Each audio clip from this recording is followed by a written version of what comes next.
Hello. This presentation is about Johann Guttenberg and the invention of printing. Johann Guttenberg is credited with that invention. About 1450, he and his partners began printing their first book, the famous Gutenberg Bible. Gutenberg did not invent most of the parts of the process. He didn't invent the paper, he didn't invent the ink, he didn't invent the printing press, but what he did was put it all together for the first time successfully.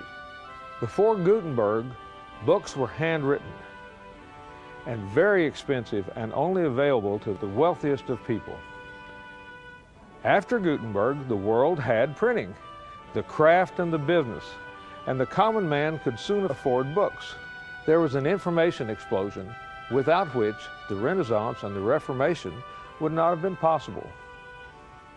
Now, no one really knows what the Gutenberg press looked like.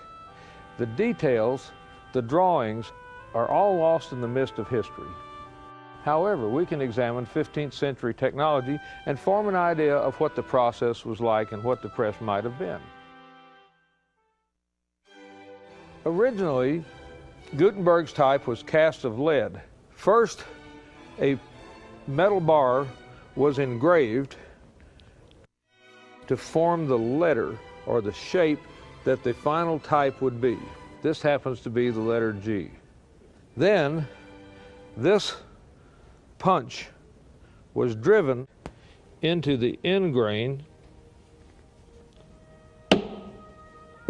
of a piece of wood. And now we have a mold which we can wrap out of paper or wood or metal, in which we can cast the lead to make the final type. Scholars have long held that the Gutenberg press was based on a wine press. Now, this press has not only pressed grapes, but it has been converted. It has a type box, it has type in it, and the type in those days were inked by using ink balls like this.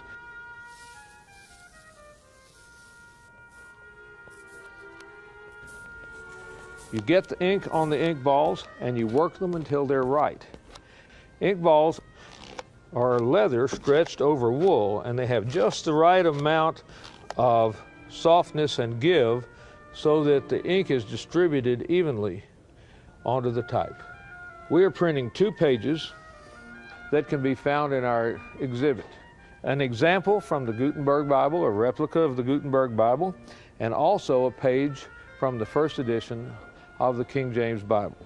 Now we have type that is inked, and we're going to use paper.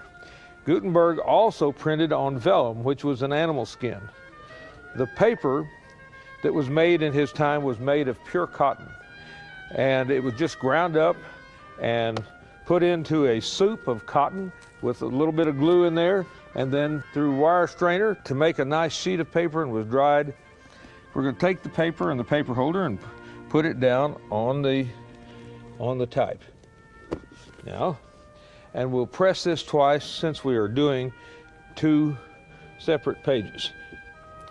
We have the paper on top of ink type, all this together in a box that's called the coffin in English, and we push this under the press. This press has a wooden screw, and it only has to move a short distance, but it creates great pressure using this bar that will pull around, and it'll put great pressure down on that. The platen is square, and it has to be level and flat. When we pull the bar, it takes about 80 pounds of pressure to put 2,000 pounds of pressure down. We're going to do this twice. We'll push this in again.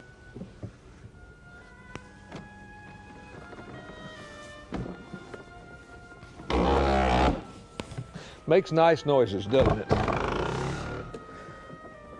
Now, hopefully, we've printed a nice copy. Pull it out.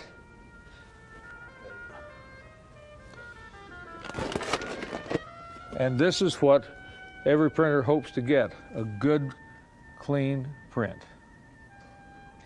Now we're taking our page out. Isn't that beautiful? On a typical day, we don't really know how fast Gutenberg's process was, but they printed 200 Bibles in 5 years.